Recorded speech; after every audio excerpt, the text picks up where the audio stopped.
AP బీజేపీలో ఏం జరుగుతోంది? రేపో మాపో కొత్త అధ్యక్షుడు రాబోతున్నారా? అధ్యక్ష పీఠం కోసం నలుగురు పోటీ పడుతున్నారా? మరి ప్రజెంట్ చీఫ్ పురంధేశ్వరి పరిస్థితి ఏంటి? ఆమెను కేంద్ర కేబినెట్లోకి తీసుకుంటారా అంటే అవుననే సంకేతాలు బలంగానే వినిపిస్తున్నాయి. బీజేపీ సంస్థాగత ఎన్నికలు త్వరలో ముగుస్తాయని, ఆ తర్వాత జాతీయ కార్యవర్గంతో పాటు ఏపీ, తెలంగాణలో కూడా కొత్త అధ్యక్షులు వస్తారనే టాక్ నడుస్తోంది. ప్రస్తుతం ఏపీ బీజేపీ అధ్యక్షురాలిగా ఉన్నారు రాజమండ్రి ఎంపీ పురంధేశ్వరి. ఆమె ఆధ్వర్యంలోనే టీడీపీ, బీజేపీ, జనసేన కూటమి కట్టి అసెంబ్లీ ఎన్నికల్లో ఘన విజయం సాధించాయి. తాను పార్టీ బాధ్యతలు చేపట్టిన తర్వాత శ్రేణుల్లో జోష్ నింపారు పురంధేశ్వరి. దీంతో గత అసెంబ్లీ ఎన్నికల్లో 8 అసెంబ్లీ, 3 పార్లమెంట్ సీట్లను గెలుచుకున్నారు. పోటీ చేసిన స్థానాల్లో 2 అసెంబ్లీ, 2 పార్లమెంట్ స్థానాల్లో మాత్రమే బీజేపీ ఓడిపోయింది. ఇక ఎన్నికల తర్వాత పురంధేశ్వరిని కేంద్ర మంత్రివర్గంలోకి తీసుకుంటారని భావించారు. కానీ అధిష్టానం అనూహ్యంగా నరసాపురం ఎంపీ భూపతిరాజు శ్రీనివాస వర్మకు కేంద్ర సహాయ మంత్రిగా ఛాన్స్ ఇచ్చింది. ఇక సంక్రాంతి తర్వాత జరిగే విస్తరణలో పురంధేశ్వరికి మంత్రి యోగం ఉంటుందని అంటున్నారు. ఇదిలా ఉంటే సంక్రాంతి తర్వాత బీజేపీ జాతీయ వర్గం ఏర్పాటు కానుంది. ప్రస్తుత అధ్యక్షుడు జేపీ నడ్డా కేంద్ర మంత్రివర్గంలో చేరడంతో పార్టీకి నూతన అధ్యక్షుడిని నియమించాల్సి ఉంది. అలాగే తెలంగాణ బీజేపీ అధ్యక్షుడు కిషన్ రెడ్డి కూడా కేంద్ర మంత్రివర్గంలో ఉండడంతో ఆ రాష్ట్రానికి కొత్తగా అధ్యక్షుడిని నియమిస్తారని చాలా కాలంగా ప్రచారం జరుగుతోంది. అదేవిధంగా ఏపీకి కొత్త అధ్యక్షుడిని నియమించి పురంధేశ్వరిని కేంద్ర మంత్రివర్గంలోకి తీసుకుంటారని చెప్తున్నారు. సంక్రాంతి తర్వాత ఏపీకి కొత్త అధ్యక్షుడిని ఎంపిక చేయాలని హైకమాండ్ భావిస్తున్నట్టుగా తెలుస్తోంది.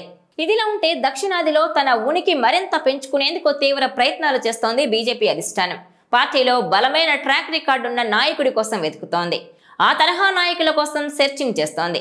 ఈ నేపథ్యంలోనే ఏపీ బీజేపీ అధ్యక్షుడిగా పార్టీ అధిష్టానం పలువురి పేర్లు పరిశీలిస్తోందని అంటున్నారు. వారిలో ప్రముఖంగా 4 పేర్లు వినిపిస్తున్నాయి. కేంద్ర మాజీ మంత్రి, విజయవాడ పశ్చిమ MLA Sujana Chowdary, Adoni MLA doctor Parthasarathy, మాజీ ఎమ్మెల్సీ మాధవ్, పార్టీ సీనియర్ నేత రఘురాం పేర్లు ప్రచారంలో ఉన్నాయి. వారిలో పార్టీ అధ్యక్షుడిగా పార్థసారథి లేదా సుజనా చౌదరిలో ఎవరినైనా ఎంపిక చేయొచ్చని అంటున్నారు. సుజనా చౌదరి 2014 నుంచి 18 వరకు మోదీ మంత్రివర్గంలో సైన్స్ అండ్ టెక్నాలజీ మంత్రిగా పనిచేశారు. 2019 ఎన్నికల తర్వాత ఆయన బీజేపీలో చేరారు. అదేవిధంగా ఆదోని ఎమ్మెల్యే పార్థసారథి ప్రస్తుతం పార్టీ వాయిస్ ను బలంగా వినిపించడంలో ముందున్నారు. మరో నేత మాజీ ఎమ్మెల్సీ మాధవ్ తొలి నుంచి పార్టీని నమ్ముకుని ఉన్నారు. పార్టీ క్రమశిక్షణకు కట్టుబడే నేతగా ఆయనకు గుర్తింపు ఉంది. ఇదే కోవలో సీనియర్ నేత రఘురాంకు ఆర్ఎస్ఎస్ ఆశీస్సులున్నాయి. అయితే కేంద్ర మాజీ మంత్రి సుజనా చౌదరి రాష్ట్ర కేబినెట్ పదవిని ఆశించారు.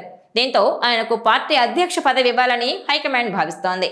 అయితే ఆయన పార్టీ బాధ్యతలు తీసుకోవడానికి సిద్ధపడతారా అన్నది అనుమానంగానే ఉంది. మిగిలిన ఇద్దరిలో పార్థసారథి లేదంటే మాధవుల్లో ఎవరో ఒకరు పార్టీ కొత్త అధ్యక్షుడయ్యే అవకాశం ఉందని సమాచారం. మరోవైపు ఆర్ఎస్ఎస్ తో సంబంధాలున్న వ్యక్తులకు ప్రాధాన్యతనిస్తే బాగుంటుందని, వారంతా పార్టీకి అనుకూలంగా పనిచేస్తారనే ఆలోచన చేస్తోందట అధిష్టానం.